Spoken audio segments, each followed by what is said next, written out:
Nasa winning streak pa rin ang San Juan Knights mga idol na may 21 wins at isa lang ang talo.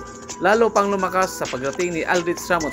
Pero sa lumri ng Davao Occidental Tigers, nagpakita ng Kyrie Irving move at umiscore ng kanyang season high 24 points. Kaya tara mga idol, ating panoorin ang kanang full game highlights hanggang dulo. San Juan Knights versus Davao Occidental Tigers. Pero bago dyan mga idol, paki-like naman, share at subscribe sa ating channel. And Sean Jackson will be the one jumping it up against Justin Alano. Something you don't see every day, that it's the fourth. Na yung pagsimula natin, and this promises to be a good match. I think the question really, to my mind, as we see Aldrich Ramos immediately making an impact of that. Galinato. The pass to the corner, Sean Jackson for free. And a fight by Jackson underneath on that weak side corner, on that reversal steal by Jackson. Look out, Sean Jackson will just lay it in. 5 straight points. Ito kay Jackson. These two guys battle it out in the UAP. Parillaga. Two big men with different, ways of playing. Aldrich pretty much has got a good look outside and pretty much a good feeder as well. Oh, Arvin Gamboa continues to sumobra yung lakas nung pag-initiate ng contact. Nawala dun sa momentum ng tira. Oh, nice feed. Ramos, simpleng-simple lang. Kumbaga, pick and pop pero nagsiset up ng plays ito si Coach Arvin. Yeah. As Arvin Gamboa with a rebound. San Juan in total control at the moment. And now they established their first double. One of the very few times that we saw them catch and move it. Ito sa matalang Knights, kita mo naman. Ooh! May luwa lang. Ramos there for the cleanup. Aldrich Ramos. Taong may hawak ng bola. It's not that, he's dribbling multiple on the same side of the floor without doing anything. Valin able to save it. Escobedo fires from the outside. Much needed basket. Para dito sa Siyambang labang ng San Juan, 15-6. Approaching 3 minutes. Oh, backdoor play. Executed to perfection. Hand off to Ricky Perumingan. In trouble is Escocio against 3 white jerseys. Was able to. That was a crucial victory for them. Because if it gives them a higher quotient in the event na magkatapos. Down their cup. 11 ulit ang labang. 19-8. Leon puts it on the deck against Orlan Wamar. Off the glass and in. Meron mga minuto at his stride. Could have opted for the last shot. Instead, they give an opportunity for San Juan. Villapando. Will that shot count? Swipe by Jeff Comia. Escobedo sets his feet, fires, and swishes in a free. Wow. Just yun yung ayaw mo bang to complete a 3-point play. It's now 24-13. 11 points ulit ang kailangan ng bully ng Davao Occidental. Bawi lang no? Oo. Perumingan. Ball intercepted by Villapando but fails to control it. And just in the nick of time, Wawi is going. Kaka-deflect ng ball. Not everybody would have that length to deflect that shot, as we see Ron Dennis knocking down a corner. 3 attempts from beyond the arc. Almost got the steal. Escocio, same spot, same result of a gorgeous assist. Recover na Escobedo. Timely feed din para dito kay Wawi Escocio. That's Perso. Challenged by Wamar, left it short. Wamar is leaking out, nobody covering him, and he lays it up and in. Get a chance to pitch it ahead, they will pitch it. And the runners have been very actively flying out after shot attempts. Makes they really have to sprint back to the floor. But only because it's a pitch ahead, approach that the San Juan Knights are doing. I guess very similar to, if I recall correctly, I think OKC. That's how they play. And then the moment that you get that late yung depense, pagka ganun. And if you're the opposing defense, you really have to be on your toes. Chance ng perimeter, Ganda ng footwork, ganda ng finish, stays in control. Ooh, wow! They very rarely go to the line and they barely make them. Soberano! This guy, I tell you, Davao in transition. Salubre drives right and finishes off nila na nga, no, yung mga natitirang remnants dun sa mga championship team. Downhill, especially down the middle of the lane. Umpis nga lang yung free throw. 3 minutes remaining in the second period. San Juan re-establishing an 11-point advantage. Escobedo though with his third free of the ball game. Tahonera Yeah. going up against Mark Yee, Bonbon Custodio, Billy Ray Robles, Eman Calo, Joseph Terzo, and Bogs Raimundo as Escobedo is beginning to heat up here for Davao with a total of 12 points. And 2 quick ones from 3 para dito kay Escobedo. And then to your point, ooh, what a step back. Oh my goodness! Wow. AC Soberano. Mintis yung kanyang tira from mid-range. Sa bandal. Gets all the way to the cup.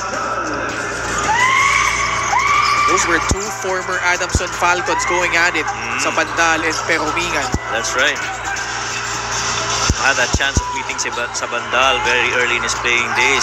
Oh, Peromingan. Sinagot naman Man. with a 3-point shot. Single digits if they score. Both teams in penalty. Escobedo for free. Knocks that one down. 5th 3-pointer. Scored for them. That's right. And it's only JC Collaro has not scored yet in this game. And now he's on the floor. Salubre, teardrop will not drop. A second remaining. Alano no. Salubre there for the stick back. Just sticking to mabigat. Ramos laban kay Escocio. Pullar. The pass back inside. Ramos off the glass and in. Mabigat. Pretty much down there on the low block. Anywhere you put him can actually hurt you. Escocio drills in that jumper. Pass outside. Salubre for 3. Off to the left. Battle for the rebound. Sean Jackson diving for it. But he loses it to Salubre who stops on a dime and scores from the free throw line. Ibang klase ang poise nito. Anong sitwasyon on the clock?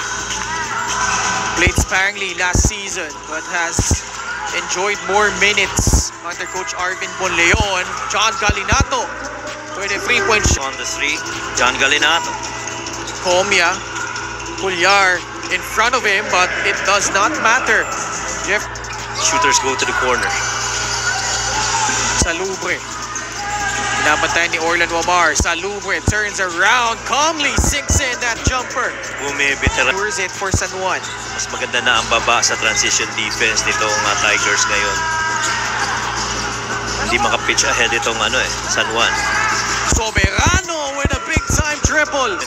48% from 3, 90% from the free throw. Almost 50-40-90 club na siya dyan eh. Correct. Escobedo with his first field goal. In the second quarter na nagpatuloy dito sa third quarter. Soberano, this time good closeout by Joseph Terzo. They pitch it in. Ibang mga players sa free throws. Bonleon forcing the issue, turnover. Oh, Escobedo, libre si Terzo on the other side for 2 points. May inis ng konti. Oo, di ba? Ramdam mo eh. Oo. Peromingan baseline drive. The pass to Escobedo, wiggling through traffic. Now puts it up, puts it in. Na-like the move. Still enough time. Escobedo was able to beat the buzzer earlier. Now he puts up a one-hander. Had a good luck. Orlan Wamar. You know that he can explode at any given moment as he scores on Wamar. Gets to the gut of the defense. Great cut from the weak side by Nico Panganiban. Best average shots mostly from perimeter. Very uncharacteristic. Salubre, pupukol sa 3. Kalisaan off the miss, grabs the rebound. Panganiban has been a factor here in the 4th and that continues. Na-foul siya kanina, converted those 2 free throws and right now makes it on a layup. 4 points quickly rather, para dito kay Ooh! What a move! Escocio completes it! Unlegs ng dalawa of that Pinoy step. Good finish by Nico. Marquez popping out for 3. Book it! Marquez knocking down that 3. Now they open up an 8-point advantage. Panganiban on both sides of the floor, wreaking havoc. Bounce pass, Marquez! Lays it up and in. in double figures so far for the San Juan Knights, yet they're up by 11. Salubre putting on the moves. Inside he goes. And 2 more points for Jan. Wamar from downtown. It's good. Wamar 79-67. Escomino, the shimmy. Gets that one to trickle in. 79-69. Maiquez, skip pass. Denison free for a free. Knocks that one down. Continues. Denison lobs it up. Kalisaan, the up fake. Gets it off the glass and in. This is now the biggest lead for the Knights at 17 points. Just like that. That's how good San Juan can flip the switch. And without anyone. Figures. That's right. Para San Juan. Jancher Salubre with a career-high performance. 24 points. Spectacular plays niya, including that ankle breaker earlier. Now he's passed to guard Nico Panganiban. Wamar escapes. The drop pass inside. Maiquez. 2 more points. Salubre. Pasa kay Jeff Comia. Entry pass is Gosho. Oo nga. 88-75. Orlan Wamar. Skip pass. Ron Denison from the other side. Drills in that free. Solid rin ang mga... Inside, Maiquez, 2 more points. San and Abra. And boy, that very last game against Abra could very much determine who will end up at number 1 in the North. Yes. Oh, another one. This time he misses. Sa panig naman ng Davao Occidental, Coach Mike has reached the best division record in back-to-back seasons. Because if you remember, yung Pampanga, kahit back-to-back champions, hindi sila yung number 1 in the North last season. It was San Juan. Right. San Juan, on the flip side, at least division final sila lagi in 5 seasons. Season 2, 3, 4, 5, 6. It's either the North Division Finals, nagtatapos yung season nila, or the National Finals. Back in Season 2 and 3,